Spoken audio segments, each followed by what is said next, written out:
आप एसआईपी से अमीर नहीं बन सकते। मैं ऐसा क्यों बोल रहा हूं आप एसआईपी से अमीर नहीं बन सकते? आप हर महीना कुछ ना कुछ म्यूचुअल फंड में पैसा डाल रहे हो, लेकिन एसआईपी से अमीर क्यों नहीं बन सकते? तो मैं ये बातें हवाई नहीं कर रहा हूं दोस्तों, मेरे पास पूरा कैलकुलेशन है। अभी आइए मैं कैलकुलेशन आपको दिखाता हूं। देखिए, सबसे पहले एक एग्जांपल लेके समझते हैं। आप मान के चलिए एसआईपी कर रहे हो हर महीना 10,000 रुपया, हर मंथ 10,000 रुपया कर रहे हो।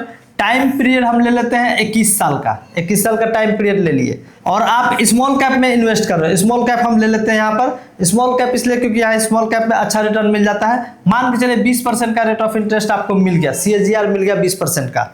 तो चलिए आगे देखते हैं। अब देखिए आपका टाइम पीरियड कितना है, 21 साल का है। तो पहला 7 साल, अब देखिए हम जो टाइम पीरियड 21 साल का लिए है इसको 3 पार्ट में डिवाइड कर देंगे। पहला 7 साल, दूसरा 7 साल और तीसरा 7 साल। तो पहला 7 साल में आपका इन्वेस्टमेंट कितना हो गया, 8,40,000 रुपया, 8,40,000 रुपया। इसमें आपका टोटल वैल्यू जो बनेगा, आप हर महीना 10,000 रुपया का एसआईपी कर रहे हो, 7 साल तक कर चुके हो, तो आपने 8,40,000 रुपया जमा कर दिया। अब यहाँ पर टोटल वैल्यू जो बना आपका वो 17,13,000 रुपया बना। Total value 17,13,000। यहाँ पर गेन कितना हुआ, आपको रिटर्न कितना मिला, 8,73,000 रुपया बना, 8,73,000 रुपया गेन हुआ। तो टोटल वैल्यू तो 17,13,000 रुपया हुआ। अब देखिए आगे, ये अब आते हैं दूसरा 7 साल। टोटल टाइम पीरियड हमारा 21 साल का था, अब ये दूसरा 7 साल है। तो इसमें टोटल इन्वेस्टमेंट, दूसरा 7 साल मतलब टोटल 14 साल हो गया दोस्तों। तो टोटल इन्वेस्टमेंट हमारा हो गया 16,80,000, 16,80,000 हो गया टोटल इन्वेस्टमेंट। पहला 7 साल में 8,40,000 था, दूसरा 7 साल मिला करके 16,80,000 हो गया, क्योंकि हम हर महीना 10,000 रुपये का एसआईपी कर रहे हैं। अब इसमें टोटल वैल्यू जो बना वो 78,51,000 का बना, 78,51,000 रुपया। इसमें गेन आपका हुआ 61,71,000 रुपया। अब आगे देखते हैं। देखिए अब आते हैं तीसरा 7 साल पे। तो तीसरा 7 साल पे टोटल इन्वेस्टमेंट कितना हो गया हमारा, 25,20,000 रुपया। यहाँ तक कि हम 21 साल का काउंटिंग कर चुके हैं। 21 साल में हमारा इन्वेस्टमेंट जो हुआ 25,20,000 रुपया का हुआ इन्वेस्टमेंट। तो टोटल वैल्यू कितना बना, 21 साल में 10,000 रुपया इन्वेस्ट कर रहे हैं, 20% का रेट ऑफ इंटरेस्ट मिला है। तो यहाँ पर टोटल वैल्यू जो बना 2,98,46,000 रुपया, 2,98,00,000 मतलब 3 करोड़ के आसपास बना। अब इसमें हमको गेन कितना मिला, रिटर्न कितना मिला, 2,73,26,000 रुपया। तो हम मोटा मोटी इसको 3 करोड़ के आसपास पकड़ते हैं। ये टोटल वैल्यू जो बना हमारा, टोटल वैल्यू 3 करोड़ बना। तो अब बताइए, अगर कोई बंदा 10,000 रुपया हर महीना इन्वेस्ट कर रहा है और 21 साल के बाद उसको 3 करोड़ रुपया मिलेंगे, तो क्या ये अमीरी नहीं है? हाँ, वो तो अमीर बन गया। और इस हिसाब से तो बहुत अच्छा उसको कॉर्पस जनरेट हो गया। लेकिन यहां पर एक लॉजिक है दोस्तों।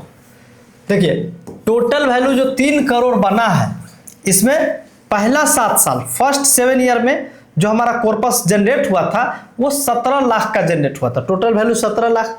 3 करोड़ का 17 लाख कितना परसेंट होता है, मात्र 6% होता है। यानी पहला 7 साल में 6 ही परसेंट कॉर्पस बना था, 6% मात्र कॉर्पस बना। दूसरा साल की बात करें तो दूसरा साल में 78,51,000 बना कॉर्पस, इसमें 26% बना। 3 करोड़ का 26% होता है 78 लाख, तो 26% बना कॉर्पस। अब तीसरा 7 साल की बात करें तो इसमें आपको 2,98,00,000 हुआ। यानी मेन 68% जो कॉर्पस का 68% वैल्यू ये तीसरा 7 साल में बना, तीसरा 7 साल में। यानी मैक्सिमम गेन लास्ट के 7 साल में मिलता है, लास्ट के 7 ईयर में मैक्सिमम गेन मिलता है। क्योंकि स्टार्टिंग में आप जो इन्वेस्ट कर रहे हो, 8,40,000 रुपया आपने इन्वेस्ट किया है, उसमें ब्याजों का ब्याज मिलना स्टार्ट ही नहीं हुआ, ब्याज तो बना ही नहीं, कंपाउंडिंग का पावर तो यहाँ दिखेगा ही नहीं पहला 7 साल में। इसलिए ये 6% पे है और लास्ट में 68% पे है। तो यहाँ पर ये चीज आपको समझ में आ रहा होगा कि स्टार्टिंग के 7 ईयर में कोई कॉर्पस नहीं बना और लास्ट के 7 ईयर में कॉर्पस बना। अब देखिए सेबी का एक रिपोर्ट है। सेबी का क्या रिपोर्ट है, out of 100 only 11% continue SIP after 5 year. मतलब 5 साल के बाद भी 100 में से केवल 11 लोग ही एसआईपी को कंटिन्यू रखते हैं। मतलब 89 लोग एसआईपी को बंद कर देते हैं। बंद क्यों कर देते हैं? क्योंकि म्यूचुअल फंड मार्केट से लिंक है और मार्केट में जनरली उतार चढ़ाव होता है। उतार चढ़ाव होने के कारण लोग यहां पर देखते हैं उनका पोर्टफोलियो रेड हो रहा है। जब मार्केट रिसेशन में जाता है, मार्केट जब क्रैश करता है तो उनका पोर्टफोलियो रेड होता है। अब देखिए हम ही नहीं करें कि अभी तो मार्केट बुलिश ट्रेंड में है, मतलब बढ़ रहा है मार्केट। जब मार्केट रिसेशन में जाता है, डाउन ट्रेंड में जाता है, तब लोग एसआईपी छोड़ देते हैं। और मार्केट डाउन ट्रेंड में जाता ही है, 4 से 5 साल में हर बार एक ना एक बार मार्केट बियरिश ट्रेंड में जाएगा, मार्केट क्रैश होगा, मार्केट रिसेशन होगा। उस समय लोग अपना एसआईपी बंद कर देते हैं, एसआईपी रोक देते हैं, एसआईपी से एग्जिट ले लेते हैं। तो अब बताइए 89 लोग, यानी 100 में से 89 लोग जब बाहर हो रहे हैं एसआईपी से, एसआईपी को बंद कर रहे हैं, तो वो कहाँ से अमीर बनेंगे? इसीलिए मैं स्टार्टिंग में बोला, आप एसआईपी से अमीर नहीं बन सकते।